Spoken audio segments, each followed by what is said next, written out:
Hello YouTube, this is Huntsman9, and this is a subject I needed to talk to for a long time. There's other videos I can get to, but this is the one that stands out the most that I need to talk about. Um, about all the stuff that came to, the modding and everything like that. It wasn't just, Bandai Soliel that could have stopped that. PlayStation could have stopped that as well, but for some reason PlayStation didn't stop it. Um, it's kind of ridiculous, when it comes to, the PlayStation servers, when it comes to the blue screens and stuff like that. And PlayStation could stop that. I mean, look at Microsoft. Um, they would never allow something like this to happen on not just Shinobi Strikers, but on plenty of games. And because of stuff like this is the reason why I haven't even bought a PlayStation 5. Because of the way you do business, PlayStation. I mean, if you're not even taking care of business when it comes to, stopping modders or, things like blue screens or, how bad your servers are because you haven't upgraded them and you need to upgrade your servers so people online can have better experiences, especially for fighting games, for competitions and stuff like that. Um, this is one of the main reasons why I haven't even bought a PlayStation 5 in the first place. This has gone on long enough. Um, and I really needed to talk about this because everyone keeps on going after Bandai and Soliel, but no one's going after PlayStation. People are saying, what does PlayStation take a part in this? Well, look at this. When it comes to DLC, right? Where do you buy your DLC from? PlayStation. Where are you buying where are you paying your subscription from? PlayStation Network. They do have a part to play in that. And anyway, they should be stopping modders.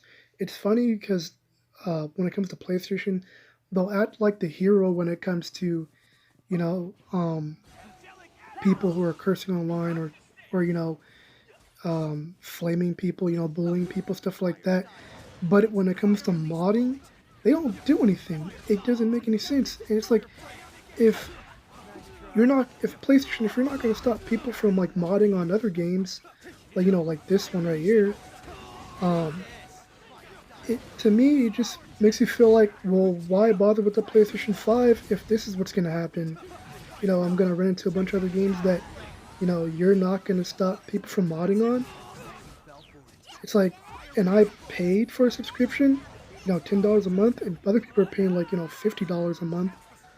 Um, it's pretty ridiculous.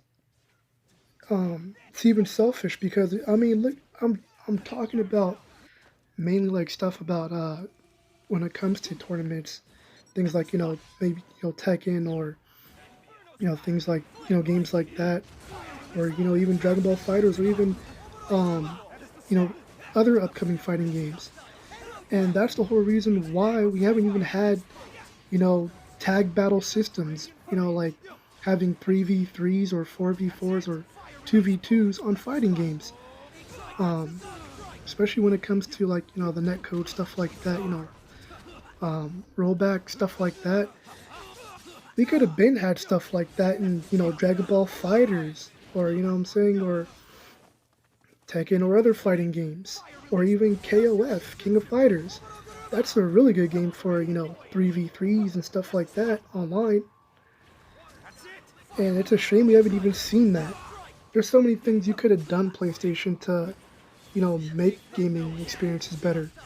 But it just seems like the people who are in charge, seems like you don't even care about gamers. You don't really care about improving gaming. You don't care about making gameplay better. You don't care about advancing gaming and gameplay. This has always been a problem with when it comes to PlayStation. That also goes for Microsoft as well, but at least Microsoft's doing a better job at, stopping modders. I've even thought about getting a Nintendo Switch rather than getting a PlayStation 5. If I got a PS5, I'd only get one as soon as they actually fixed most of the problems. Um, but anyway, the other thing I'm gonna talk more about PlayStation and consoles and stuff like that in the future. But right now, the thing I really need to talk about, um, Itachi. Um, it's a huge problem. What's going on? I know like a lot of YouTubers are making videos on Itachi about how overpowered his jutsu are, how good his jutsu are, how his tier and stuff like that. Um, but they're doing it for views, and it's kind of a shame because it's like almost the same thing as what they've been doing when it comes to Sakura. Overhyping that Sakura DLC when it really wasn't all that great. And I already suspected that Sakura's DLC wasn't even all that great. But I'm not trying to get on those of you who are making videos about overhyping these characters. I understand like your passion for some of these characters. Yeah, I understand that. But um, other than that, I'm gonna talk about Itachi because this has gone on long enough. Um, the problem with the Itachi DLC is that uh, his combat, his taijutsu, it's lacking. Like, yeah, I'll give you props, Bandai and Soliel, for what you did with Itachi when it comes to his his jutsu and his graphics and everything like that. And even the animations with the crows and all the other animations you've got going for Itachi. But the problem is he's too weak. I can play as a character like a non-DLC character, like non-DLC Sakura, and she'll do way more damage than Itachi. And this is Itachi we're talking about. He should be doing way more damage, especially when it comes to the healer category. Yeah, I know healers are weak, but this is Itachi we're talking about. Why is he weak? You know what I'm saying? It doesn't make any sense. Um, Probably people are talking about like, well, you can finish people off pretty quickly. Like, yeah, if you're gonna rely on jutsu all day, like, and that's the problem with the healer class in Itachi. You have to rely on jutsu. That's boring. Some of us out here, a lot of us out here, wanna, use taijutsu. We're more like we're kind of like more brawler specific. Um, I'm just giving an example, like if you're using Itachi, have you noticed how long it takes just to take down any of your enemies? You know, whatever, doesn't matter what class it is, it just takes forever. It just goes on longer than what it even should go on. Yeah, Itachi's got loop combos, but you're still sitting over there basically doing chip damage. And that's whether you're using his, and that's without using his jutsu. It's like to really get that full damage, you've got to use his jutsu. And that's the problem, the main problem with healers and range types. Um, I'm tired of this bandwagoning with the whole, well, Itachi's not a healer, he's a support type. Where in the world does it say on the game that Itachi's a support type? Where is it on there on the game where it says that? Because all the types I've seen is defense type, attack type, healer, and range. It says nothing about support type. Until Bandai and Soliel, uh, I guess, make another extra class that's called support type, I'm not calling Itachi no support type. He's a healer. As much as I don't want to call him that, it's what it is. Same with the Shikamaru. But and that's the thing why I'm bringing this whole thing up with Itachi as well. I'm an Itachi fan, so don't think I'm just getting on Itachi like I don't care about this character because uh, if you want to know how big of a fan I am about Itachi, I used him since um, Ultimate Ninja 2 on a PS2, and he was way more overkill than he is on Storm and all the other uh, you know games that they have out for that Itachi's in. He's more broken in Uzumaki Chronicles. If you want to talk about broken, come back to me after you play those games, fighting against Itachi or using Itachi. Because Itachi was intimidating in those games, and he was just destructive more than he is in any Naruto games, in my opinion. But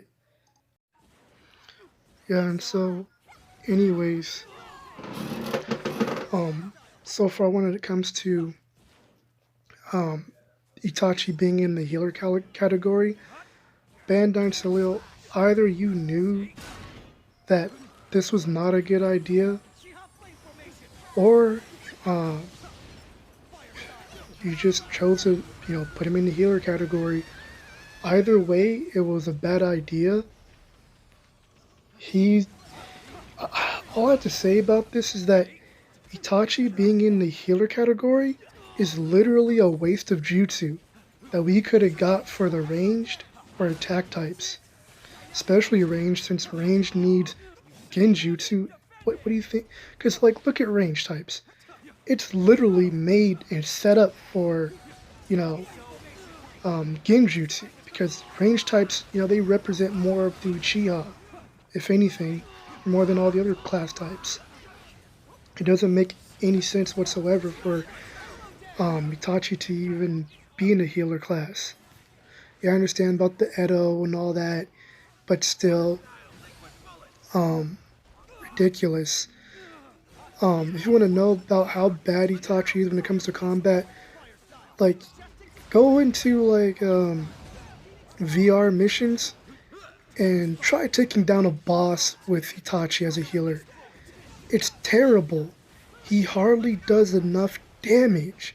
It takes so long just to take a boss down. It doesn't even make any sense. And the problem with the healer class is just like, if I'm fighting against a boss, right? What's the point of healing if I'm gonna die in one hit? How am I supposed to heal myself if I'm gonna die in one hit from a boss? It doesn't make any sense. And for the people out there that want to keep making all these excuses for healers shouldn't have taijutsu, okay. You want to keep on pulling out all these excuses and keep gatekeeping for why healers shouldn't have taijutsu because they're there just to heal. I don't know where this came from, whether it came from Bandai Soliel about healers are just there to heal or whoever, but it needs to stop. One of these excuses is that, if you're talking about some other game that has a healer in it, well, those are two different games. It doesn't matter if it's two different games that I'm talking about when it comes to comparing Shinobi Strikers to another game. You know why? Because one game is different from the other doesn't mean that game can't learn from the other game. Like, for instance,